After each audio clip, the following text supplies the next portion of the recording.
Dios mismo. Los temas que vimos la semana antepasada, antes de Semana Santa, fueron los siguientes: el ángel de Jehová y Agar, el ángel de Jehová y Abraham, y el ángel de Jehová y Jacob.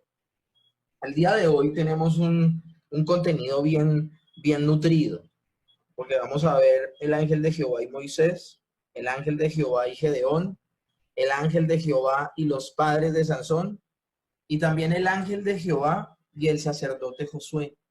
Es lo que vamos a estar viendo el día de hoy. Entonces vamos a entrar inmediatamente en materia. Éxodo capítulo 3 nos habla de la primera manifestación que tiene Dios a Moisés, en su llamado. Y en el verso 12 dice que se le apareció el ángel de Jehová en una llama de fuego en medio de una zarza. Y aquí yo quiero que por un momento observen la imagen que hay al lado. Aún todavía no lean el contenido, pero vean la imagen. Y la imagen tiene un ingrediente adicional al que muchas veces nosotros como que teníamos claro cuando leíamos ese pasaje. En el pasaje veíamos a Moisés y veíamos la zarza ardiente y ya. Pero el verso 2 de Éxodo dice: y se le apareció el ángel de Jehová en medio de la llama del fuego, en medio de una zarza. Metámoslo entonces el elemento del ángel de Jehová en medio de esa zarza. Aquí el que se le aparece a Moisés es llamado el ángel de Jehová. O sea, no solamente fue la zarza, está el ángel de Jehová ahí. En el verso 4 se encuentra esta declaración: viendo Jehová que él iba a ver, o sea, cuando Moisés ve que hay una zarza ardiendo, dice que Dios, al ver que se va a acercar Moisés a ver la zarza, lo llamó Dios en medio de la zarza y le dijo: Moisés, Moisés. Y vemos cómo aquí el enviado del Señor es llamado por ambos nombres, tanto Jehová y Dios. En el verso 6, la identificación del ángel de Jehová con el Señor Dios queda confirmada por el hecho de que este mensajero del Señor, hablando de su aparición a Moisés, dice: yo soy el Dios de tu padre, Dios de Abraham, Dios de Isaac y Dios de Jacob. ¿Cómo así que al principio habla del ángel de Jehová? Se le apareció el ángel de Jehová. Y luego ese ángel de Jehová dice: yo soy el Dios de tu padre. Entonces el mismo texto nos arroja tanta información que nos deja ver que es Dios mismo apareciéndosele a Moisés. La evidencia adquiere aún más peso en favor de tal concepto cuando se añade seguidamente que entonces Moisés cubrió su rostro porque tuvo miedo de mirar a Dios. Y otra vez ahí, en el verso 7, el ángel del Señor vuelve a ser llamado Jehová. Así que el ángel de Jehová va a hablar todo el tiempo con Jehová, como Jehová. Y por lo tanto no hay que perder de vista el verso 2 cuando llegamos al verso 14. ¿Y qué dice el verso 14? Escuchen. Y respondiendo Dios a Moisés, dijo: yo soy el que soy. Y dijo: así dirás a los hijos de Israel: yo soy, me envió a vosotros. Y miren, mis hermanos, siempre la mayoría de personas que leen este versículo piensan que el que está hablando es el Padre. Y no es así. No es el Padre el que está hablando. El Padre siempre le habla a Moisés, pero por medio del Hijo, porque el Hijo es el revelador del Padre. De hecho, el Hijo es el logos, el verbo, la palabra del Padre. Y el Padre solo tiene una palabra. De manera que cuando Dios responde a Moisés y le dice: yo soy el que soy, quien está hablándole es el ángel de Jehová, porque él es siempre el interlocutor de toda la porción absolutamente. Estamos hablando de este pasaje del capítulo 3.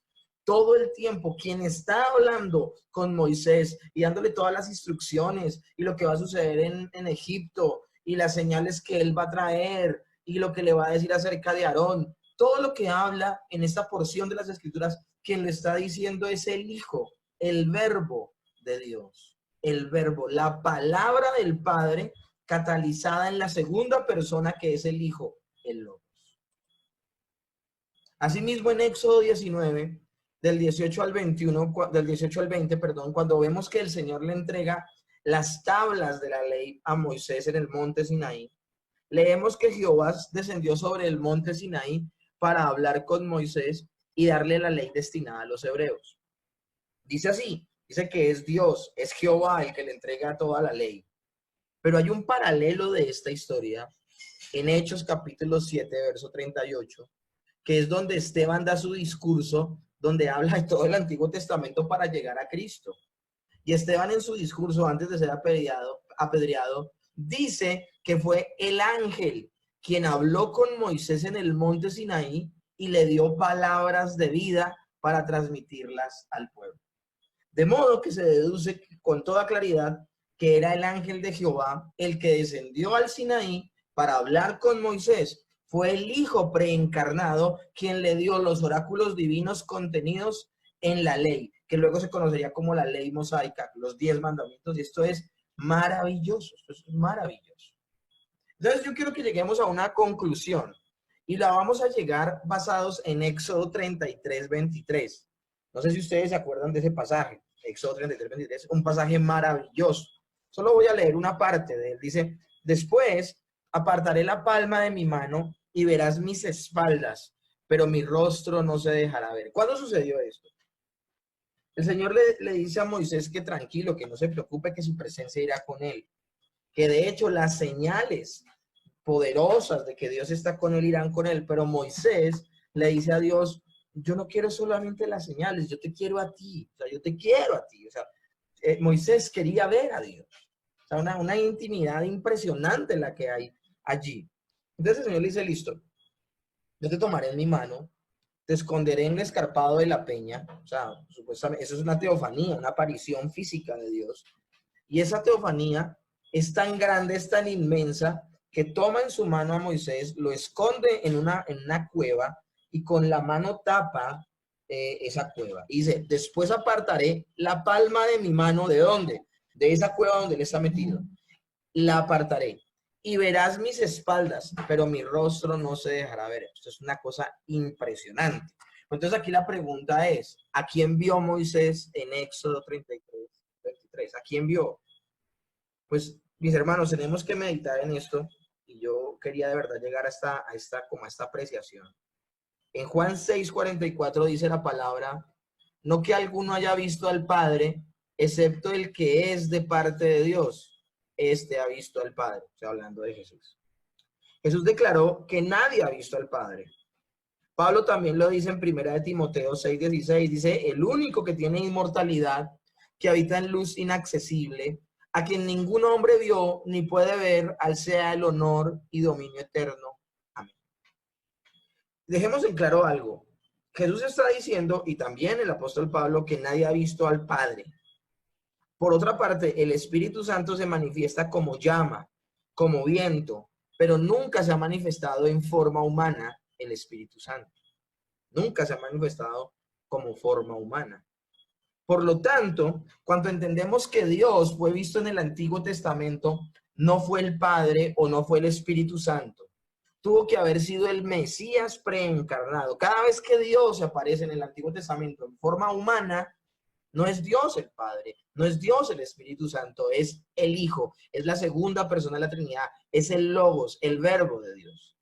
La Biblia nos dice que Dios fue visto y sin embargo Juan capítulo 1:18 dice, nadie ha visto jamás a Dios.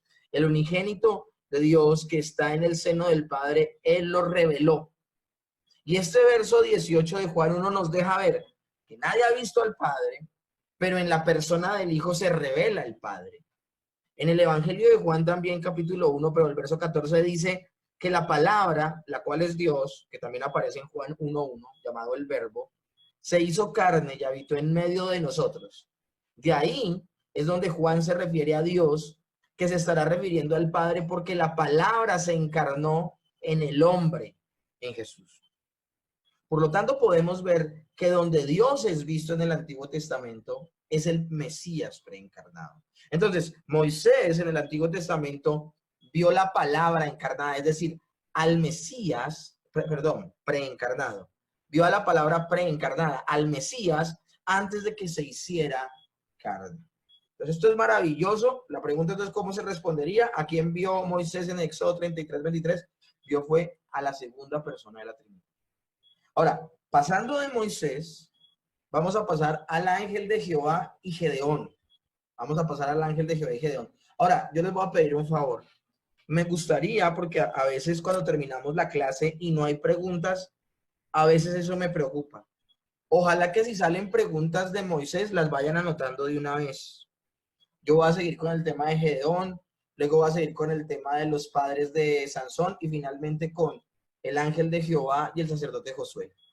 Si tienen preguntas, vayan anotándolas. De pronto a veces se les olvida. Entonces vayan anotándolas según el personaje y lo que se ha hablado.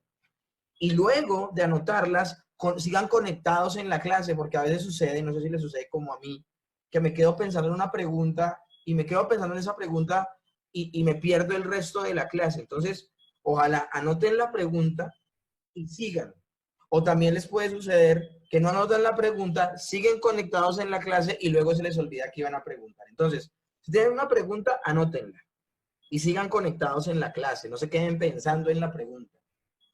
Pero también anótenla porque si siguen conectados a la clase, es muy probable que si no la anotan se les olvide.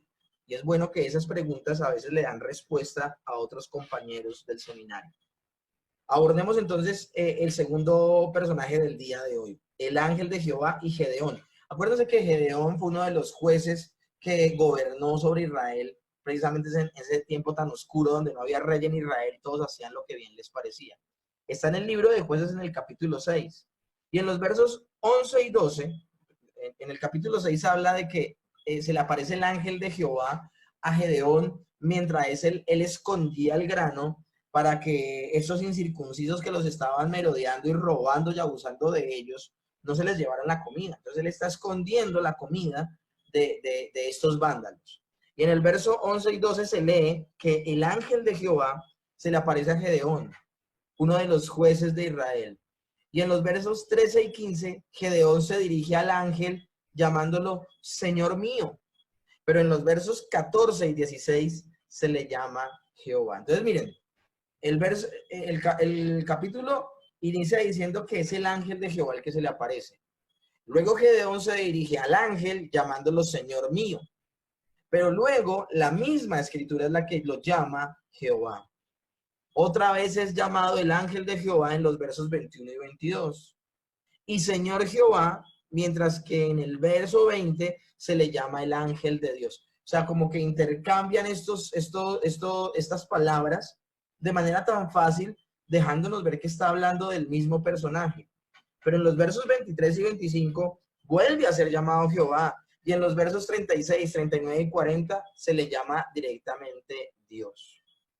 Aunque el ángel desaparece de la vista de Gedeón en el verso 21, sin embargo continuaba conversando con él, ya fuera en voz audible o por inspiración secreta en su corazón.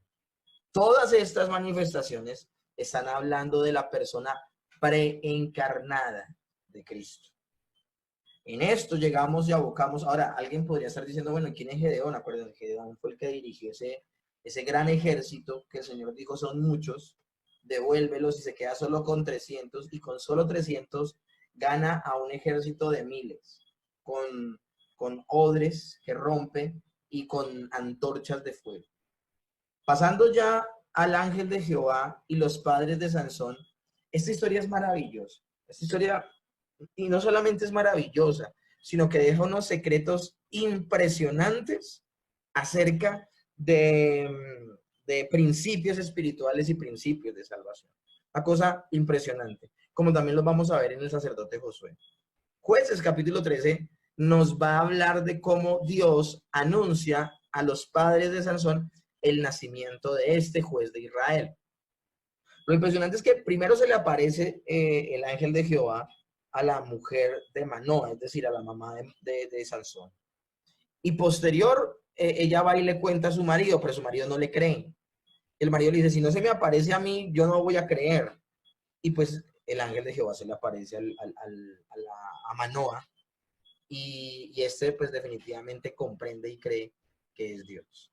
En esta extraordinaria porción vemos que el ángel de Jehová se muestra también como Dios y de una manera tan evidente que incluso en el nombre y todo lo demás que se dice de él, se ve sin asomo de duda que es el Hijo de Dios en su estado preencarnado. Es que aquí va a suceder una cosa extraordinaria que no sucedió en otro lugar.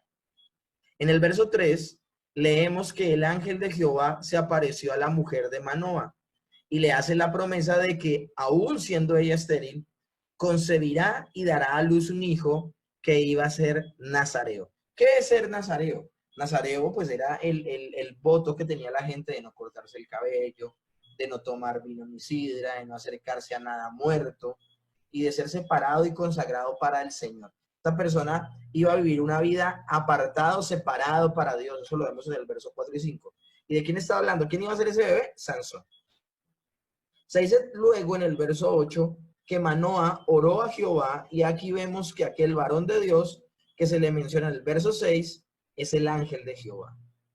Aquí en ese momento, cuando se le aparece a Manoa, Manoa se dirige a Dios como a otra persona. Él no está entendiendo que es Dios. Pero sigamos con nuestra lectura, y en el verso 16 y 18, Manoa le ha preguntado a este ángel cómo se llamaba.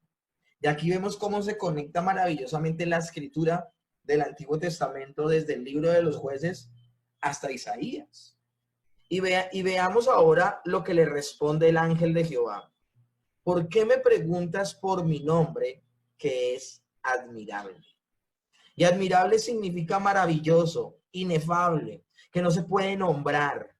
Esto es maravilloso. O sea, ¿por qué preguntas por mi nombre, que es admirable? O sea, ¿tú quieres que yo te diga mi nombre? Ese nombre que es innombrable, inefable, o sea, una cosa tan grande que tal vez ni siquiera puedas comprender. Por eso le dice el ángel de Jehová que no puede revelarle su nombre. Ahora, es la única parte de la escritura donde se habla de esto. ¿Dónde sale este nombre aplicado al Mesías? O sea, ¿cómo podemos llegar a la conclusión de que ese término admirable se refiere al Mesías? Pues si nosotros vamos a Isaías capítulo 9, cuando Isaías está profetizando el advenimiento del Mesías, dice, y se llamará su nombre admirable, consejero, y empieza a dar una serie de apelativos, pero entre ellos el término admirable. En el verso 19 se lee que el ángel hizo un milagro ante los ojos de Manoa y de su mujer. ¿Y cuál fue este milagro? El propio ángel de Jehová subiendo en la llama del altar del sacrificio hacia el cielo. En el verso 20 me llama la atención que ellos ofrecen, y me gustaría que por este momento ustedes vieran la fotografía que está en la presentación. Yo pensé que no la iba a encontrar en internet, y hombre, sí la encontré. Ahí está Manoa, está su esposa, está un sacrificio que ellos ofrecen en holocausto. Ya les voy a explicar lo que significa el término holocausto. Porque hay varias clases de sacrificio que se presentaban delante de Dios. Había uno, por ejemplo, donde todo el cordero no se quemaba, sino solo una porción se quemaba, y otra porción de carne quedaba para los que ofrecían el sacrificio, y otra porción de carne quedaba para el sacerdote y para los que ministraban en la casa de Dios. Por esas razones que hablamos de que los hijos de Elí abusaban de su sacerdocio, porque ellos quemaban una parte, pero lo hacían de manera muy rápida, ofreciendo el sacrificio de manera incorrecta. Le dejaban la peor parte del animal y cuando hablamos de la peor parte hablo de la más pequeña, porque supuestamente las personas tenían que presentar un cordero perfecto, de 1 o 2 años de edad, que no tuviese defecto en él. Y cuando hablo de la parte de pronto más deteriorada, estoy hablando de la parte más pequeña, y la más grande se quedaban ellos. Y pues obviamente la que quemaban al Señor también era una cosa nada que ver. Ellos no honraban a Dios. En este caso, no se está ofreciendo un sacrificio de esa manera. Aquí no se está ofreciendo un sacrificio de ese modo. Se está ofreciendo un sacrificio en holocausto. Y el sacrificio en holocausto era un sacrificio donde se ponía el cordero en el altar, así como lo están viendo en la fotografía, y todo el cordero se quemaba. O sea, todo el cordero era para Dios. Todo el cordero era para Dios. Cuando están haciendo eso, Manoa y su mujer, el hombre que hasta apenas un momento les estaba hablando, asciende a los cielos, pero al ascender a los cielos se posa encima del holocausto que ellos están quemando, como identificándose con esa entrega completa, ese sacrificio completo que está en ese altar, de alguna manera está dilucidando algo que va a suceder posteriormente. Y entonces, cuando sucedió esto, supieron que habían visto una aparición de Dios en el verso 24, en el verso 22. ¿No era este milagro un anuncio profético de que el Señor Jesucristo se iba a ofrecer en holocausto? Porque subió en la llama del sacrificio es subir en el holocausto. Porque cuando se quema el holocausto, cuando se quema completamente el animal, cuando el olor del animal quemado y la llama de fuego y el humo sube, eso es lo que habla la Biblia de olor grato al Señor, ofrendas de olor grato al Señor. Era una entrega completa al Señor y ascendí, porque subió en la llama del sacrificio, que significa subir en el holocausto. Y el sacrificio de Cristo fue holocausto. Holocausto es una palabra griega que quiere decir todo quemado, de holos, entero, y caustos, que quiere decir quemar o cauterizar. Porque el sacerdote, después de extraer la sangre de la víctima, quemaba todo el animal sobre el altar. Esto lo podemos ver en Levítico 1 y en el verso 9 y en el verso 3. Una entrega total, una entrega total. Pero el término se aplicaba también a toda clase de ofrendas y era sinónimo de consagrado o dedicado completamente a Dios. Por eso, ya acá hago un paréntesis, por eso es que a los judíos no les gusta el término holocausto para referirse a la muerte de más de 6 millones de personas judías en manos de los alemanes en la Segunda Guerra Mundial. Para nosotros holocausto significa una cosa completamente diferente a lo que significa, o sea, en Occidente significa una cosa completamente diferente a lo que es el término holocausto en términos bíblicos. Por eso ellos aborrecen que se le llame a ese crimen tan atroz, a ese genocidio tan terrible de la Segunda Guerra Mundial en los campos de concentración donde mataron sistemáticamente a todos estos judíos. Ellos no aceptan que se le llame a esto holocausto, porque ellos tienen el término holocausto como un término muy santo, un término muy sagrado, un término positivo. De hecho, era algo que agradaba a Dios, pero pues la traducción en Occidente es algo completamente diferente y pues se tradujo de esa manera. Los mismos judíos que vivieron esa situación en la Segunda Guerra Mundial no aceptan el término. De modo, acá cierro paréntesis, de modo que todo quemado es el primer sacrificio que hay en el libro de Levítico, en el capítulo 1, que se comienza por ese sacrificio.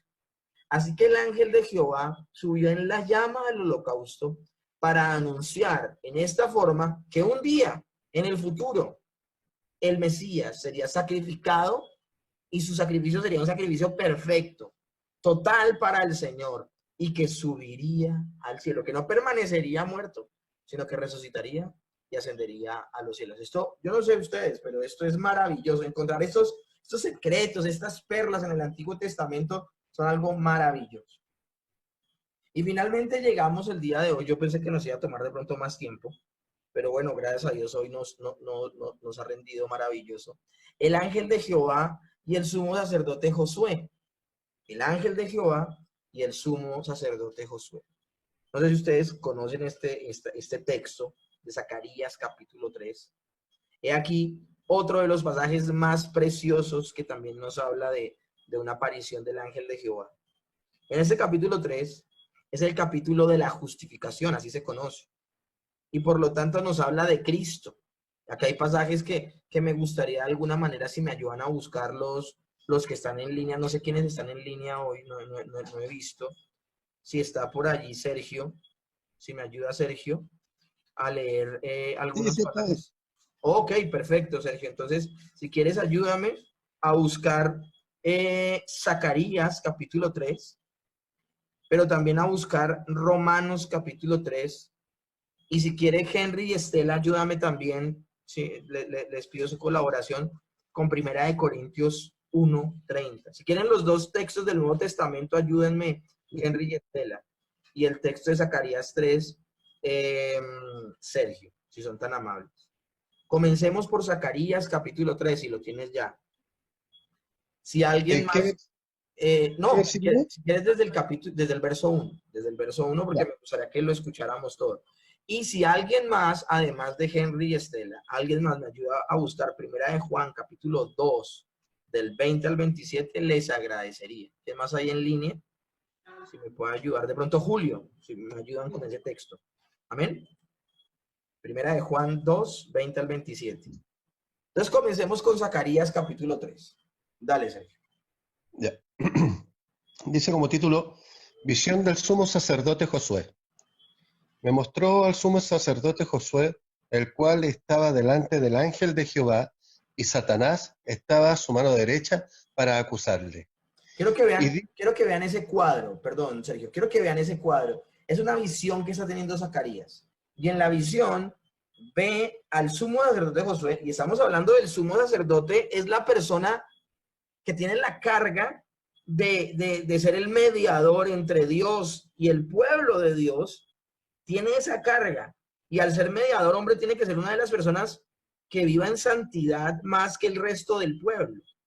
Pero ¿en qué cuadro lo encontramos? Lo encontramos en un cuadro donde lo está acusando Satanás. Sigue, Sergio. Ya. Dice, y dijo Jehová a Satanás, Jehová te reprenda, oh Satanás, Jehová que ha escogido a Jerusalén te reprenda. ¿No es este un tizón arrebatado del incendio?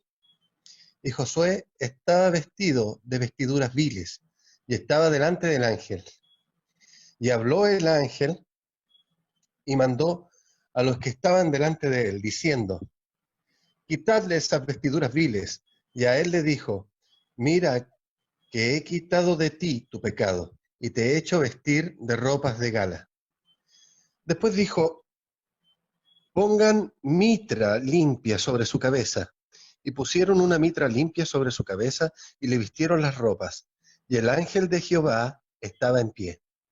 Y el ángel de Jehová amonestó a Josué, diciendo, así dice Jehová de los ejércitos, si anduvieres por mis caminos, y si guardares mis ordenanzas, también tú gobernarás mi casa, también guardarás mis atrios, y entre estos que aquí están, te daré lugar. Amén. Hasta ahí está bien. ¿Hasta qué verso le dice? 7. Maravilloso, maravilloso. No sé si ustedes habían oído hablar de esta visión que tuvo Zacarías. Maravilloso. Este capítulo 3 es conocido como el capítulo de la justificación, porque está hablando de que aún las personas que han sido llamadas al ministerio no han sido llamadas por los santos que son. Todos somos pecadores. La palabra de Dios dice que no hay justo ni aún uno. Y que aún las personas que sirven al Señor, sirven porque han sido justificadas en la persona de Cristo. Henry, ayúdame con Romanos capítulo 3, verso 24 al 26. Siendo justificados gratuitamente por su gracia mediante la redención que es en Cristo Jesús, a quien Dios puso como propiciación por medio de la fe en su sangre, para manifestar su justicia a causa de haber pasado por alto en su paciencia los pecados pasados, con la mira de manifestar en este tiempo su justicia, a fin de que Él sea el justo y el que justifica al que es de la fe de Jesús. El término justificación, yo no sé si ustedes ya lo tienen claro, o sea, nosotros no somos justificados por nuestras buenas obras, somos justificados en la persona y en las buenas y perfectas obras de nuestro Señor Jesucristo. Esas vestiduras viles son nuestras obras imperfectas. Y las vestiduras preciosas y la mitra que el Señor pone en la cabeza y todo este tipo de cosas son las obras perfectas de Cristo. ¿Tienen Primera de Corintios 1:30? Sí. Dale. Dice, mas por él estáis vosotros en Cristo Jesús, el cual nos ha sido hecho por Dios sabiduría, justificación, santificación y redención. Esto es impresionante. O sea, el término justificación es un término que todo creyente debería aprender de primeras, en sus primeras clases bíblicas, entender que es por la persona de nuestro Señor Jesucristo. Entonces, este capítulo 3 es el capítulo de la justificación. Y como lo vemos en el verso 4 y 5 de Zacarías, cuando le quitan las vestiduras viles y le ponen vestiduras nuevas, por lo tanto nos habla de Cristo. De la misma manera que el capítulo 4 es el capítulo de la unción, porque luego en Zacarías capítulo 4 habla de cómo es ungido el sacerdote para su labor, y por ello nos habla del Espíritu Santo. No solamente el Señor en la salvación nos justifica, sino que con la justificación que viene producto del nuevo nacimiento también viene la persona del Espíritu Santo. Y la persona del Espíritu Santo es la que nos conduce a la santidad. No sé si Julio tiene ya primera de Juan 2, 20 al 27 para que lo podamos leer. ¿Lo tenemos? Dos, ¿qué, perdón? Primera de Juan 2 del 20 al 27. Dice, pero vosotros tenéis la unción del Santo, conocéis todas las cosas. No os he escrito como si ignorarais la verdad, sino porque la conocéis. Y Deja hasta porque ahí, ninguna deja hasta mentira, ahí. Y lee ahora el 27. 27. Pero la unción que vosotros recibisteis de él permanece en vosotros, y no tenéis necesidad de que nadie os enseñe, así como la unción misma os enseña todas las cosas, y es verdadera y no es mentira. Según ella os ha enseñado, permaneced en él. Acá tengo que aclarar algo sobre el término unción, porque nos han enseñado muchas cosas incorrectas acerca del término unción. Que a veces pensamos que el término unción significa ese poder que viene a la persona, ese momento donde se le derrama aceite y donde suceden cosas maravillosas y empezamos a hablar todo raro y empiezan a haber manifestaciones y siento el fuego que desciende, el fuego. No, eso no es la unción. Cuando la Biblia habla de la unción y de que la unción nos enseña todas las cosas, la unción representa la presencia del Espíritu Santo en tu vida. Eso es la unción. Cuando la Biblia dice, no tienes necesidad de que otro te enseñe, porque la unción enseña todas las cosas, primero que todo no está hablando de todo. No está hablando de que la unción te va a enseñar carpintería o bisutería. No quiere decir que la unción te va a enseñar a ti a hacer manillas o te va a enseñar a patinar. No, como a veces la gente lo malinterpreta. Acá está hablando en términos de salvación. Y está hablando de que no necesitamos que alguien nos enseñe, sino que la unción nos estará enseñando todas las cosas. Habla de que el Espíritu Santo le enseña lo mismo a todos los creyentes. Eso de que a mí Dios me muestra una cosa, pero a otro creyente otra, eso no es tan así. Por eso si tú estás juicioso haciendo tu devocional y estás leyendo la palabra y estás teniendo tu estudio privado y no solamente te has dedicado a recibir los cursos el jueves y el viernes o la predicación del domingo o a ver sermones, que son actividades muy buenas, pero tú tienes que ir un pasito más allá y si has estado juicioso y ya tú tienes tu estudio privado de la palabra, es decir, donde a diario vas a la palabra, donde a diario estás leyendo un texto de la Biblia, donde a diario tú estás leyendo la palabra de Dios. Y no solamente que cuando lees un versículo vas corriendo a un comentario bíblico o a internet para saber qué significa, sino que estás siendo tan juicioso en la tarea de que estás tratando de meterle el sentido a lo que lees, porque ya no lees palabras una por aquí y otra por allá, sino que estás leyendo un libro desde el principio hasta el final, entendiendo el contexto general que se te ha explicado miles de veces, entendiendo cuál es el tema central de las Escrituras, que no eres tú, sino es Dios, y que el tema es la redención, y que todo es para la gloria de Dios, y que su hilo conductor es Cristo. Si tú te has puesto, te sientas a estudiar la palabra juicioso, y pierdes el tiempo a interpretarla tú vas a llevarte sorpresas, porque vas a empezar a entender la Biblia. Y cuando vayas al comentario te vas a dar cuenta que a la conclusión que llegaste tú es la conclusión a la que han llegado varios comentaristas bíblicos y que tú llegaste a esa conclusión. ¿Por qué? Porque estás alineado con el mismo Espíritu Santo. Y ahora sí estás leyendo la Biblia de manera juiciosa, de manera responsable, entendiendo su contenido, su trasfondo. A eso se refiere Primera de Juan cuando dice que la unción enseña todas las cosas. Nosotros con estos cursos de teología, sencillamente lo que estamos enseñándote es un camino seguro para una interpretación correcta de la palabra. Pero si algo por lo cual peleó, por algo que peleó Martín Lutero en la Reforma, era que el creyente tuviera derecho a la interpretación privada de las Escrituras. Ahora, la interpretación privada de las Escrituras es una responsabilidad muy grande, porque si yo lo hago de manera irresponsable, puedo decir herejías, puedo decir locuras. Pero si yo lo hago de una manera responsable, sin ser apresurado, usando los métodos correctos de la hermenéutica y de la interpretación, yo llegaré a una interpretación correcta. por sobre todas las cosas y por sobre todo que haya estudiado teología o porque sepa hermenéutica, por sobre todas las cosas, porque por excelencia tengo al Espíritu Santo. Y el Espíritu Santo nos llevará a las mismas conclusiones porque el Espíritu Santo le enseña lo mismo a todos los creyentes. Nadie se va a pisar la manguera, ni nadie se va a contradecir, sobre todo en doctrina fundamental como esta, la de la justificación. Volviendo al tema, el relato del capítulo 3 de Zacarías comienza con la aparición del ángel de Jehová al sumo sacerdote Josué, que estaba vestido de ropas sucias en representación del pecado y como llevando la iniquidad suya y de su pueblo Israel. Es que el sacerdote no solo llevaba el pueblo, su propio pecado, sino llevaba también el pecado de la nación que representaba.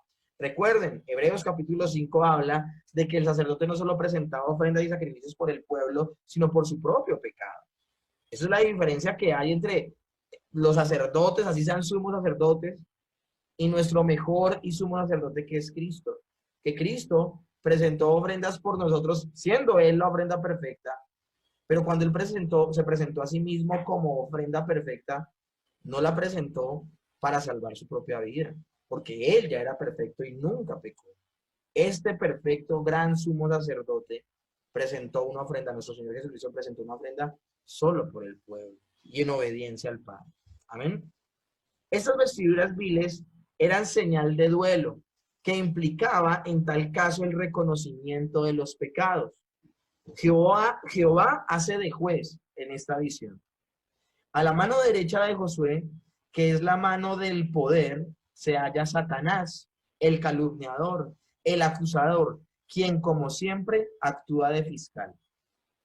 Pero lo tremendamente interesante es que a la derecha, el ángel de Jehová está presente en calidad de defensor, del mismo modo que Jesucristo es nuestro abogado, como lo leíamos ahorita hace poco en Primera de Juan 2. Pero llevando más la explicación de manera desmenuzada, la mano derecha, como les decía anteriormente, la mano derecha es la posición de costumbre del demandante en una litigación. Y eso lo podemos ver en el Salmo 109.6. Pero es también el lugar del defensor, en el mismo Salmo 109. Satanás es nombrado en el hebreo a Satán. Satán con artículo el Satanás, que significa el adversario.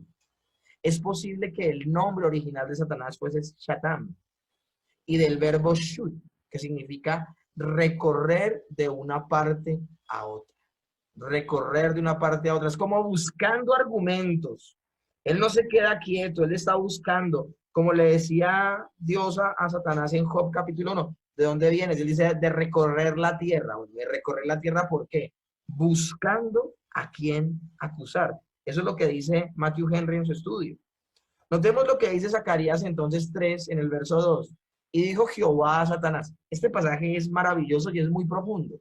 Miren cómo lo dice, porque pareciera un trabalenguas. Y dijo Jehová a Satanás, Jehová te reprenda, oh Satanás.